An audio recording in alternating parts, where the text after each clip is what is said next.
Toon In With Me, Halloween meets spring, cause it's Junaween. We're carving jack-o'-melons and serving up spooky treats. Plus, we have a haunting lineup of cartoons featuring Bugs Bunny, Betty Boop, Popeye, and more. Very quiet. Suffering succotash. You're despicable. It's Toon In With Me. And welcome to the show. I'm Bill, your cartoon curator, and he's Toony. And it's Junaween, baby! Did someone say Junaween? Oh, hi, Mr. Quizzer. Fellas, you have got to come to my Junaween Bash. Oh, that sounds fun. When is it? Tomorrow. And I could use some help with some minor details. Oh, that won't be a problem, Mr. Quizzer. Toonie's got a knack for party planning. His barn party was epic. Do you remember? Bill, please, just don't wear that ridiculous donkey costume to my Junaween Bash. Costumes are required, fellas. Yeah, now back to these minor details, Quizzer. What are we talking? You know what? I'll shoot you an email. Gee, thanks, guys. Well, sure, that's what coworkers are for. I think you mean best friends. Well, that too. See you later, Mr. Quizzer. Quizzer's got something up his sleeve. Oh, why would you say that? Oh, so quickly you forget. Does Mr. Quizzer's scavenger haunt ring a bell? That means we gotta go back through the haunted house and pick up decorations for Quizzer. Bill, I can't believe you roped us into planning Quizzer's entire party. Well, there's no turning back now. But before we get to work, let's watch a cartoon. In this short, Bugs Bunny enters the fairy tale world to rescue Hansel and Gretel from the witch. Here is Bewitched Bunny.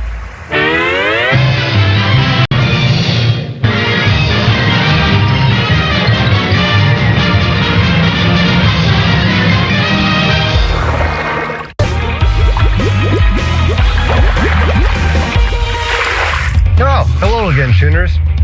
I knew it. You knew what? Check out our to-do list from Quizzer. Make invitations with photo attached and delivered to guests. Create party playlist of horror movies that take place in spring or summer. Find hauntingly yummy food and spooky decor. That really doesn't sound that bad. He's got us doing everything. I know what you did last summer. What? How'd you find out about that? It wasn't my speedboat. No, Toonie, I mean the late 90s slasher movie, I Know What You Did Last Summer. Let's add it to our playlist. Yeah. Oh, the long-awaited sequel comes out next month with Jennifer Love Hewitt and Freddie Prinze Jr. reprising their roles. We also have to watch the 1983 cult classic Sleepaway Camp. A bunch of adolescents away from their parents for the summer. What could go wrong? Toonie, how about maybe you make a few suggestions? How about the ultimate summer blockbuster that shows the threat of what lies beneath? Ah, yes, I believe you're talking about Steven Spielberg's Jaws. I mean, I am a fish. There is nothing more terrifying than sharks in my book. Oh, except maybe bloodthirsty piranhas! Another good one. The 1978 film where flesh-eating piranhas were accidentally released into a summer resort's river. Have you ever seen a piranha? They're terrifying. They have big, pointy vampire teeth, Bill. All right, stop it, Toonie. Seriously, you're giving me the heebie-jeebies. Ooh, that gives me an idea. Let's release a couple of flesh-eating piranhas into the pool at Quizz's party. Nuh-uh. No way, Toonie.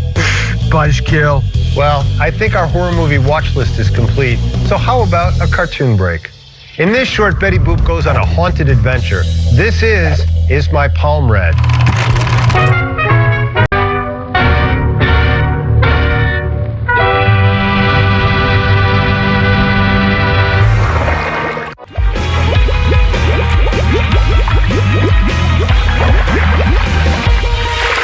Hey tuners, welcome back. Today we're helping Mr. Quizzer plan his Junaween party, and here to help us carve a little fun into this bash is 7-time state champion giant pumpkin grower, Joe Adkins. Joe, great to meet you, and thanks for coming by. Thank you so much for having me. Hey, Joe, you're known for growing massive gourds. How big are we talking here? Well, I've grown one just over 2,000 pounds at 2,021 pounds, and a field pumpkin, which is a pumpkin that you might buy in the grocery store, at 148 pounds. Now, you're also a pumpkin carver, but in the spirit of Junaween, you've carved some seasonal fruits and vegetables for us. Please explain what we're looking at. Well, here I've got a butternut squash that I carved, and next to that with the orange hair is just a regular pineapple. And these two down here are acorn squash. Over here, we've got a sweet potato, and we've painted another butternut squash along with another pineapple. Very cool. Now, Joe, you're going to show us how to carve a watermelon today, right? So let's do this. Great, let's go ahead and get started.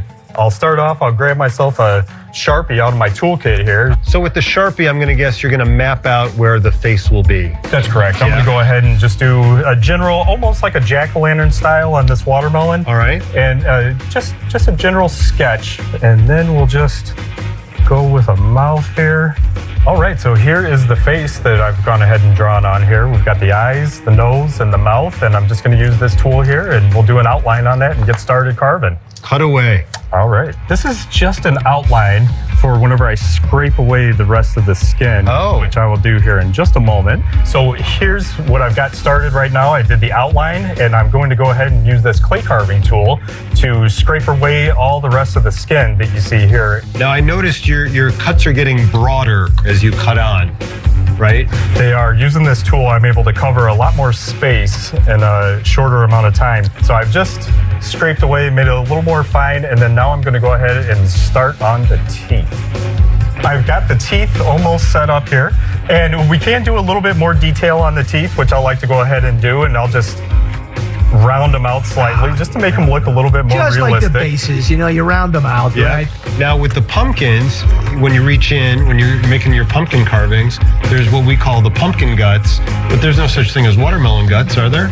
I guess not. It's just the inside of the watermelon, which is the most tasty, delicious part. What I'm going to do next, now that I've got these teeth pretty much established, I'll go ahead and start on a couple of eyes. I just use this round cylinder type tool. There's one eyeball that I've done, just that easy. He's winking at me. These are the two eyes there. Now we'll go ahead and do a couple of little nostrils here where the nose is so that he can breathe. Oh, that's smart. So we've got the nose, the eyes, the teeth all established, and we want to go ahead and just maybe add a little bit of hair. Yeah. We'll use the other side of this clay carving tool here, and we'll just... But to be fair, Joe, not everybody has hair. That's true. That's true. That is true. I also do not have hair, but I admire it so much that I do like to occasionally put it on the pumpkins. Yep. Oh, that's looking so good, Joe. Well, thank you so much. There's the hair added in on the pumpkin. As it is right now, this is pretty much all finished up. Oh, look at this guy. Pretty simple display of carving for a watermelon here. Joe, you're so good. Nothing says Junaween like a jack-o'-melon. It's just outstanding. Thank you so much. Hey, Joe, thanks so much for stopping by, buddy. Well, thank you for having me. I really appreciate it. Can we keep the melon? I'm going to leave it with you. Yes. Hey, Tuners, we'll be back with more cartoons after this break, so stay with us.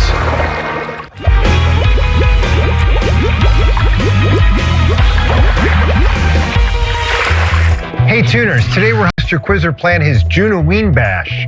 Correction. Today we are doing all of the work for Mr. Quizzer's party. Pretty much. Oh, hold on a second. Oh, hi there, Mr. Quizzer. Yeah, the decorations. Yeah, got them. Yeah, the playlist is done. Sure. Okay, Bill, come on, put him on speaker. Oh, hold on a second, Mr. Quizzer. Hey, Mr. Quizzer, you're on with me and with Toony. Quizzer, we were just talking about you. All good things, I hope. Ha, fair chance. Hey, there's nothing minor about the details you asked us to help with. As a matter of fact, what exactly are you doing right now? Who? Me? Yeah, you. I'm getting the pool ready. Did you hear that, Toony? It's a pool party. Yeah, pool of despair filled with my tears. Well, fellas, listen, I gotta go add more chlorine to this swimming hole. See you guys tomorrow. Sure, see you tomorrow, Mr. Quizzer. Oh, this is going to be the best Junaween party of all time. Oh, speaking of parties, in our next short, Sam and Maggie are on their way to a costume party when they run out of gas. Here is Fouled Up Party.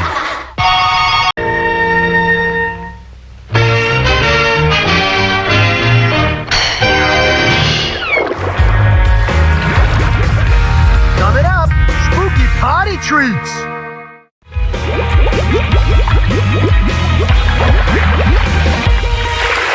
Welcome back, Tuners. You know, it wouldn't be a Junaween frightfully fun food and drinks. And joining us right now with some deliciously spooky ideas is the executive chef and owner of the Chopping Block, Lisa Counts. Chef Lisa, thank you so much for stopping by. Thank you so much for having me today. Oh man, Chef Lisa, what is the trick to making themed food for a party when you're not a professional chef like us? The biggest tip is working smart, not hard, and prepping as much as you can in advance.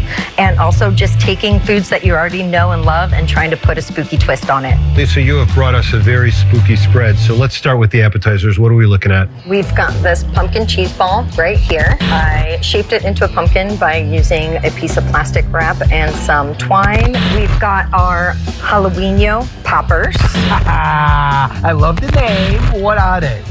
So we took our regular jalapeno popper and put a mummy treatment by wrapping strips of dough around the stuffing, which is a cream cheese and mozzarella cheese base. What are these? These look scary. What are they? So we have our deviled eggs. Yeah. And to put a little spin on it, to make them a little spookier, I soak them in a red food dye after hard boiling them. Mm-hmm. And once you peel them, it creates this red effect. After you fill them with the filling, you put a little sliced olive on to create that spooky eyeball effect. All right, so then what do we got? Traditional barbecue hot dogs, but to put a spooky twist on it, we took a biscuit dough and wrapped it around the hot dogs. We baked them in a 400-degree oven until nice and golden brown. And to serve, we have little cauldrons with our ketchup and mustard and ranch dressing. Condiment cauldrons. Yes. On to my favorite part, the scary sweets. We have our witch's fingers cookies. So instead of just serving regular old cookies, what I did was I took this almond cookie dough and shaped them into long fingers. I placed an almond on, and after baking, I put a little bit of red gel underneath the finger. What about this? It's a giant brain. Yes, this is our show-stopping centerpiece, our gelatin brain mold. To take it up a notch, we put in some gummy worms in order to really spookify it. The worms make it really scary. And then we got a very scary drink over on this side. What are we looking at there? This is our eerie elixir. This is a combination of multiple fruit juices with a little hint of green food dye to make it that eerie color. This is amazing. Chef Lisa, thank you so much for sharing this spooktacular spread with us. You're so welcome. Thank you so much. Tuners, you can find these spooky recipes and more at TuneInWithMe.com. Now, how about a scary cartoon where Popeye and Olive Oil board a ghost ship? This all takes place in Spooky Swabs.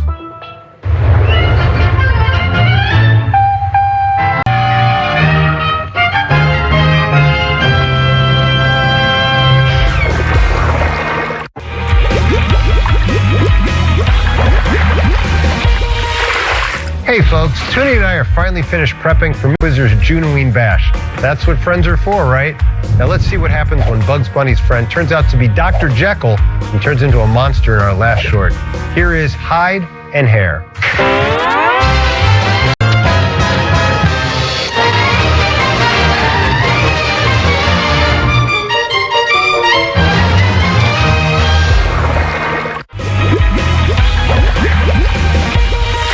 Thank you for joining us today, Tuners. And a special thanks to Joe Adkins and Lisa Counts for stopping by. Be sure to tune in tomorrow for Mr. Quizzer's Junaween Bash. Toony, we forgot to get costumes. Yeah, that's because Quizzer had us running around ragged all day preparing for his party. Well, I guess we can just stop by in the morning. For now, it's bye-bye from Bill. And thanks from the tank. On the next, Tune In With Me. It's the finale of our Junaween celebration. And we are throwing a bash. Gee, I sure hope I have the best costume.